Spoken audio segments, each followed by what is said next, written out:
সংঘটিত হৈছে এটা হৃদয় বিদাৰক ঘটনা, যিটো ঘটনাৰ বিষয়ে শুনিলে আপোনাৰো গাৰ নোম শিয়ৰি উঠিব।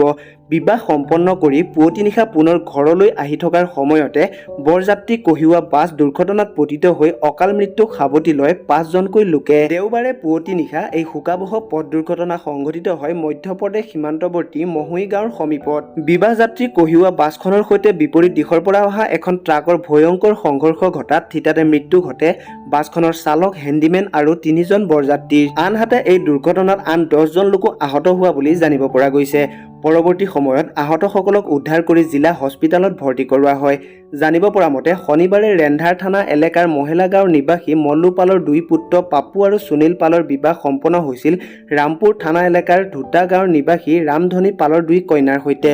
নিশা বিয়াৰ ৰীতি নীতি সম্পন্ন হোৱাৰ পিছত প্ৰায় 60জন বিবাহ যাত্ৰী লৈ বাছখন উভতিছিল মাধেলা গাঁৱলৈ। সেই সময়তে আনফালৰ পৰা অহা ট্ৰাকখনৰ সৈতে মহুৱাই গাঁৱৰ সমীপত সংঘৰ্ষ ঘটে বাছখনৰ।